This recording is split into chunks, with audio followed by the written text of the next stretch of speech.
Hello everyone, I'm Nabil and my partner Iqbal. Today, we are going to explain about one of the key primary flight control surfaces, the elevator. First of all, what is an elevator? An elevator on an aircraft is a movable surface attached to the horizontal stabilizer at the tail of the plane. Its main job is to control the aircraft's pitch, meaning it changes the angle of the nose, either up or down.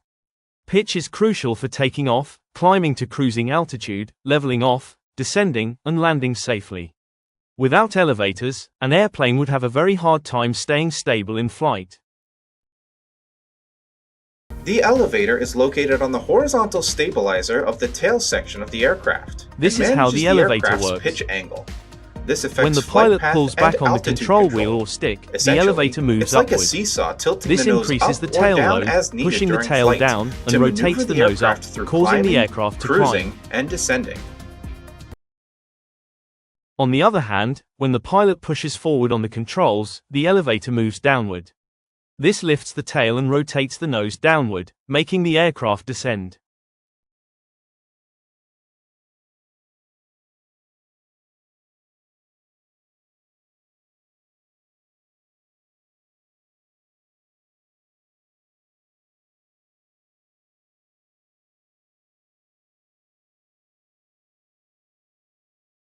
Elevators can be operated through two types of system: mechanical system and electrical control system.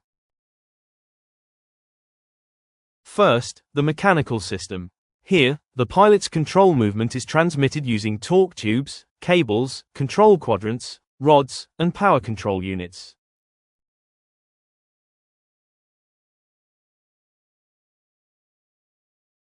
Secondly, in modern aircraft, there is an electrical control system. In this system, pilot inputs are converted into electrical signals using transducers. These signals are then relayed to electronic control actuators, primary flight computers, and power control units to move the elevators. How elevators affect flight stability. Elevators are not just about changing direction, they also help keep the aircraft stable. When the control column is centered, the elevator stays in a neutral position, and the aircraft holds steady altitude. But once you move it, the aircraft's pitch changes. This pitch movement is balanced by aerodynamic damping and longitudinal stability, which means the airplane naturally resists too much pitch movement.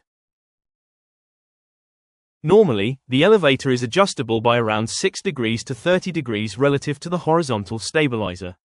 Also, the forward movement of the control stick, which pushes the elevator down, usually needs less travel than the backward movement, which pulls the elevator up. This is to allow better climbing control, especially during critical flight phases like takeoff.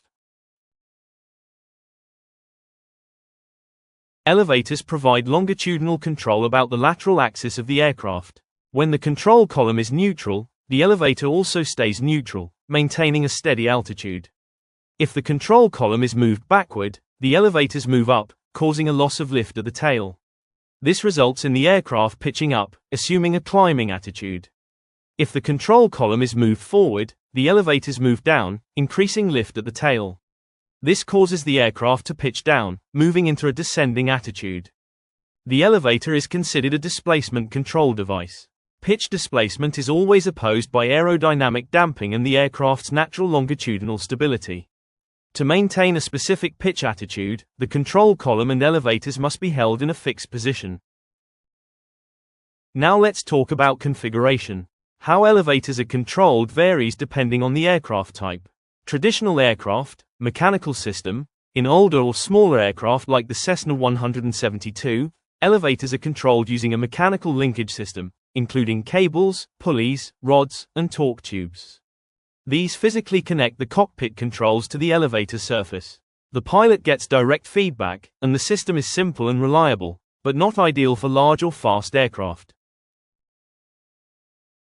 Modern aircraft, fly-by-wire system. In modern jets like the Airbus A320 or Boeing 787, the elevator is part of a fly-by-wire system.